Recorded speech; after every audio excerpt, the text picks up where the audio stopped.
12월 4일 목요일입니다. 오늘은 사사기 8장 22절부터 마지막 35절까지 말씀입니다.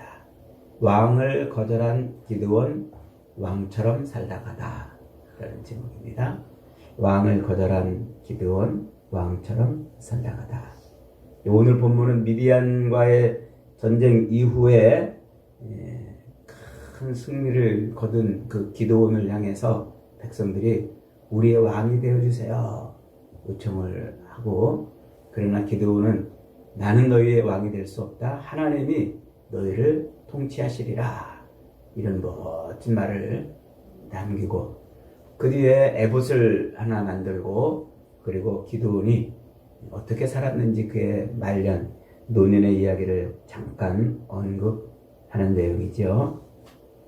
미디안의 압제에 신음하던 이스라엘을 구원한 기드온은 원래는 두려움이 많은 자였잖아요.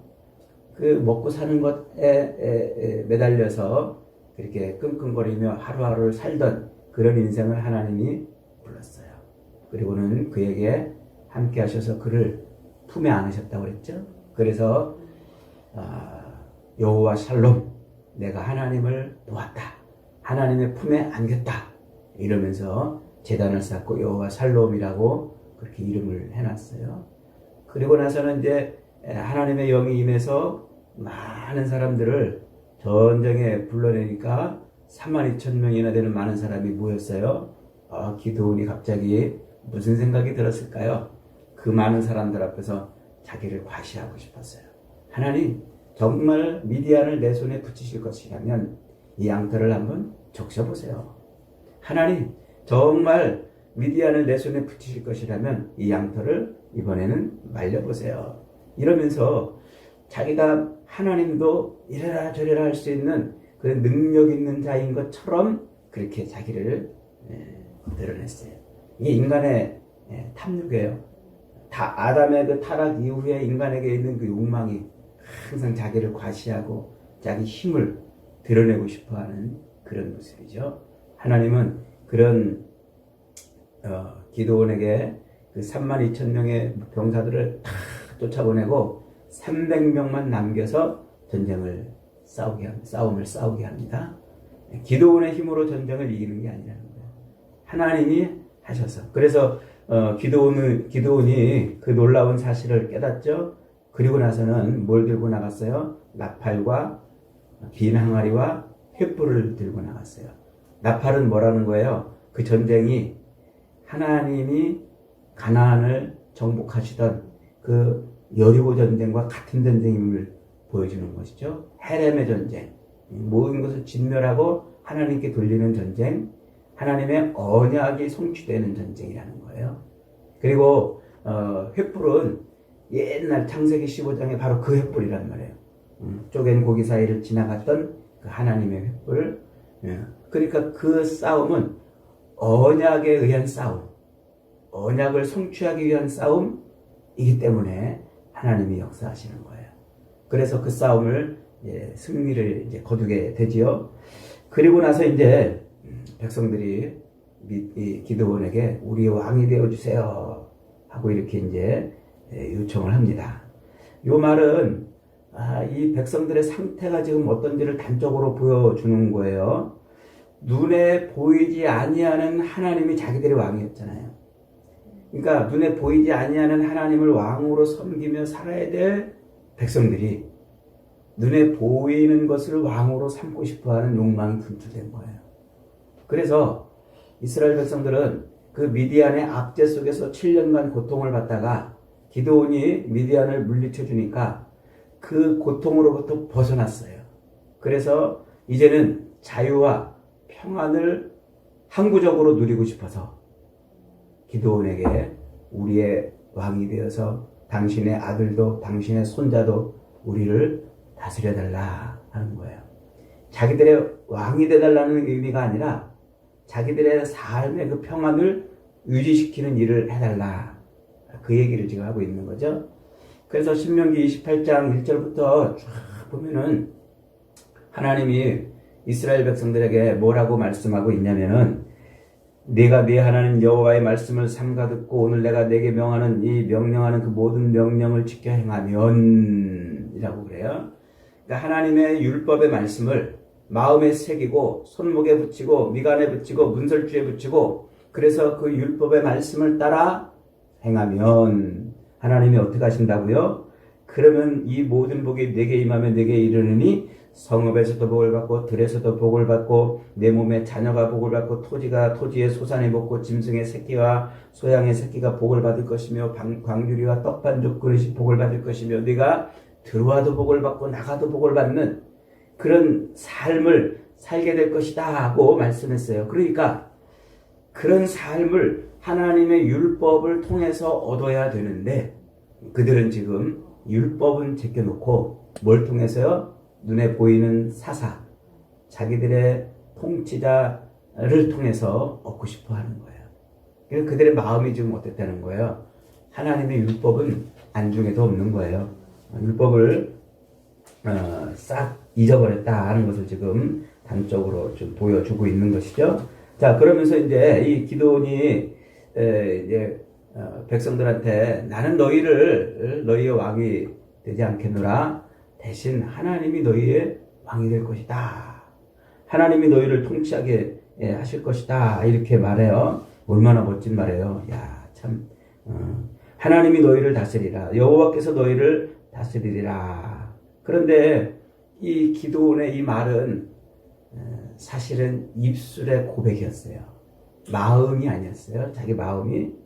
놀랍게도 그것은 그냥 겉으로만 입술로만 말한 말이었다는 거예요. 그러니까 백성들의 마음도 하나님에게 말씀에서 율법에서 멀어졌을 뿐만 아니라 기드온조차도 지금 하나님의 율법을 마음에 새겨놓지 않고 있다 하는 것을 보여주고 있는 것입니다. 그래서 요 기드온이 이제 자기의 그 속마음을 보여주는 그 대목으로 첫째 백성들한테 뭘 요구해요?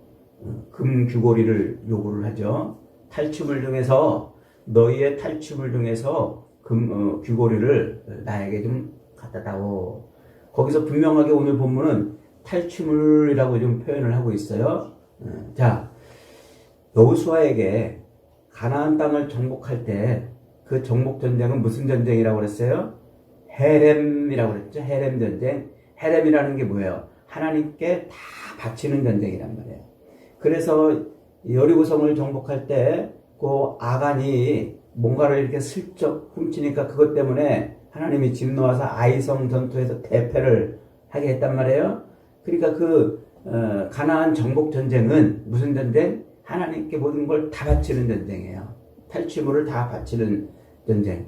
요 지금 미디안을 대항한 이 기드온이 300용사와 싸우는 이 전쟁이 무슨 전쟁이에요? 똑같은 전쟁이란 말이에요.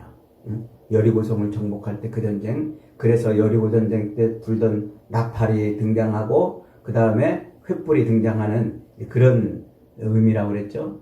그러니까 이 미디안과의 전쟁에서 백성들이 승리하고서 얻은 그 탈취물은 다 어떻게 해야 돼요? 제사장 하나님께 바쳐야 돼요. 하나님과 제사장에게 바쳐야 되는 것입니다. 그런데 지금 어떻게 하고 있어요? 백성들이 갖고 있는 거예요.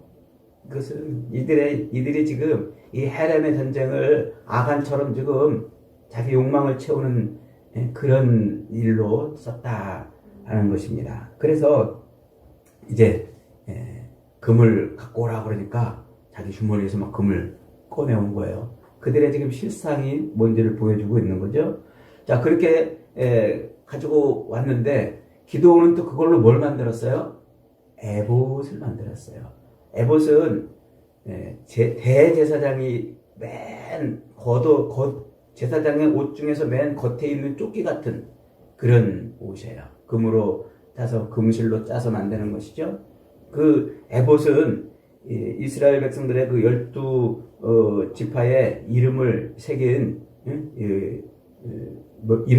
이름표, 명패라고 그러죠. 그거 패를 여기다 붙여가지고 하나님 앞에 나가는 거예요. 그리고 위에 여기 또 견장도 이스라엘 패를 이름을 붙여서 견장도 만들어서 입는 하나님의 뜻을 구할 때 혹은 대제사장이 하나님 앞에 제사를 드리러 나갈 때 입는 옷이에요. 이것을 벗을 때가 한 번 있어요. 에봇을 언제 한 번 벗죠? 1년에 한 차례 대속죄일에는 이걸 벗고 나가요. 그동안은 그걸 입고서 제사를 드리고 이랬는데 이것을 한 번 벗을 때가 있어요.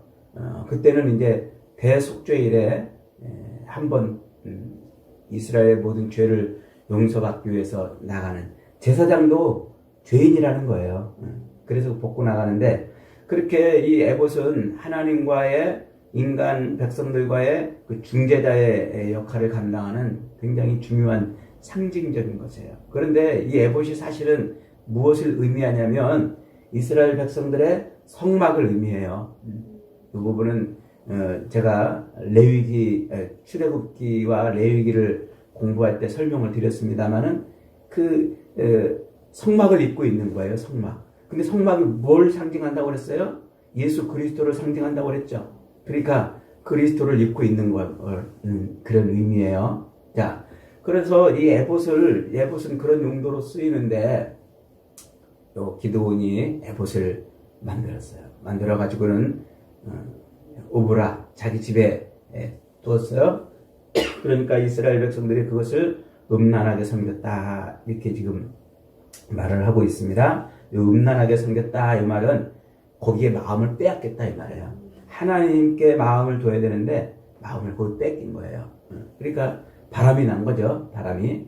자, 이 기드온이 지금 왜 에봇을 만들었는지 여기에 대해서 명확하게 알 수는 없습니다만 추측은 해볼 수가 있습니다. 무엇으로 추측을 해볼 수 있는가 하면, 지금 기드온이 자기가 에봇을 만들었다는 것은 지금 이스라엘의 그 에봇을 입고 있어야 될 대제사장의 권위가 상실이 되어 있다는 것을 우리가 추측해 볼 수 있어요. 그 대제사장이 아무 역할을 하지 못하잖아요. 실제로 사사기에는 제사장이 거의 등장하지 않아요.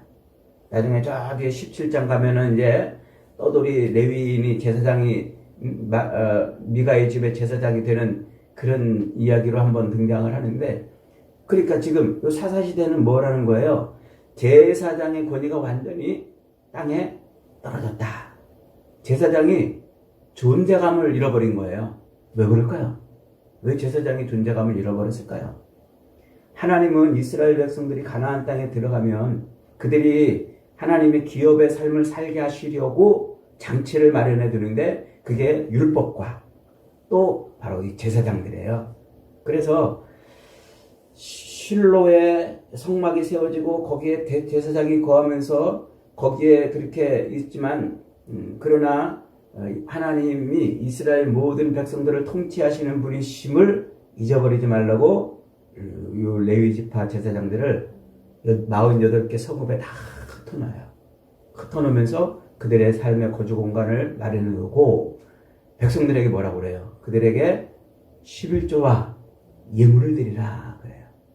그런데 제사장이 아무런 영향력도 없고 존재감도 없다는 것은 제사장의 역할을 지금 못하고 있는 거죠.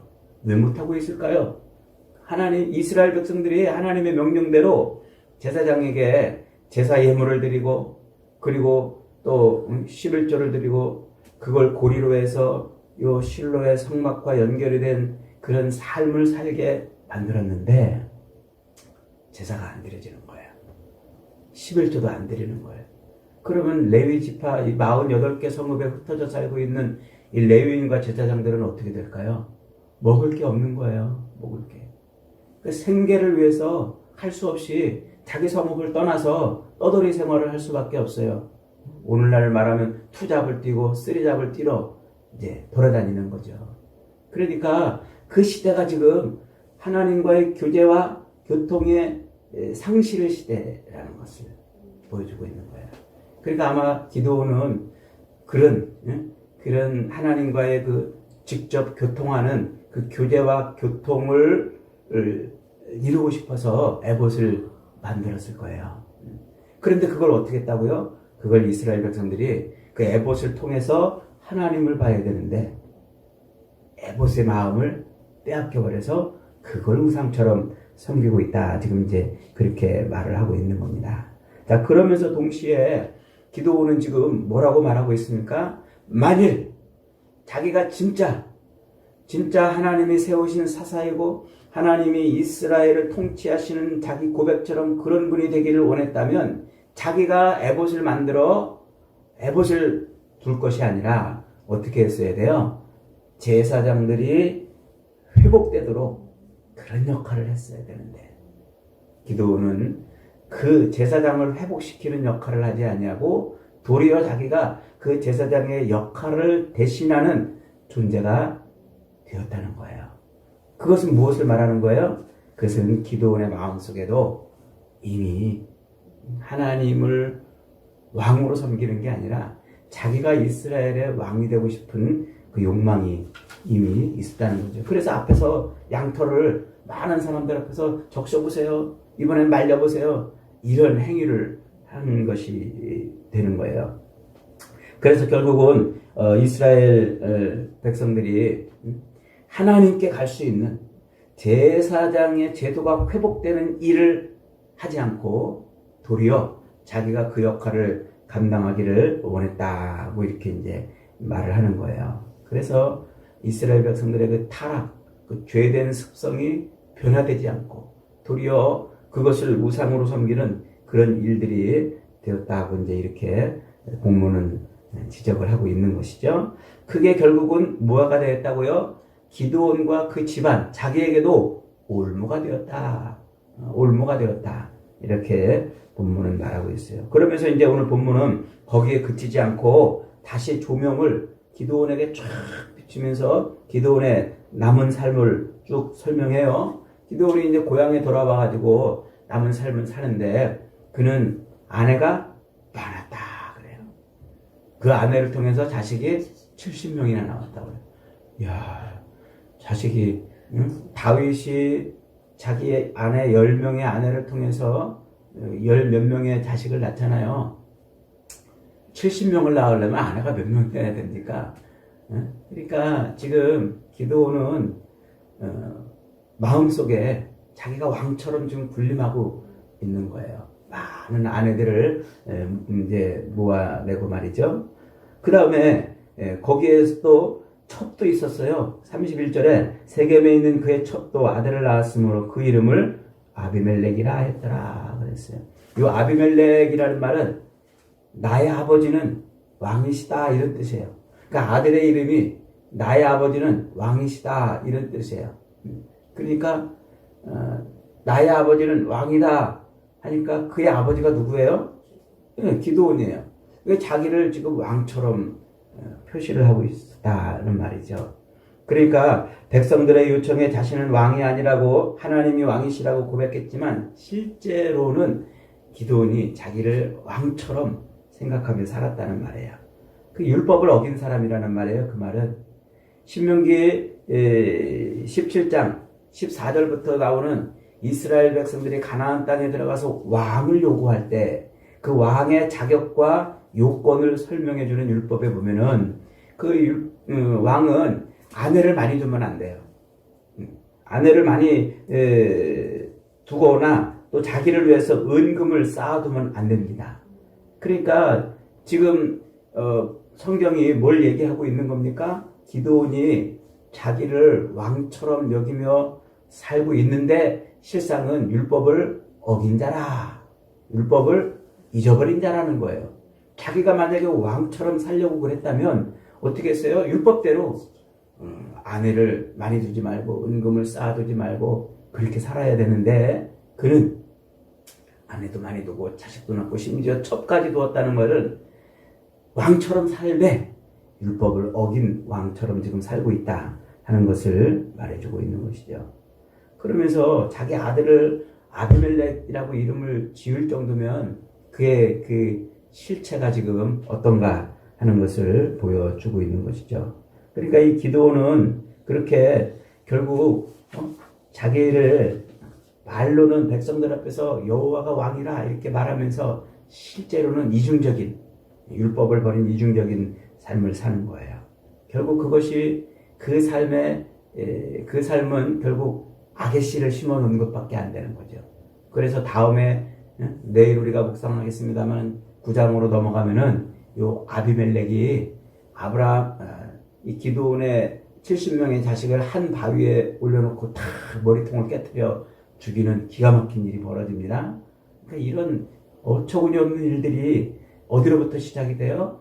하나님의 말씀인 율법을 떠나 그저 자기 탐욕과 욕망을 채우는 타락한 아담의 후예의 삶을 사는 인생들에게서 벌어지는 것임을 말해주고 있는 거죠.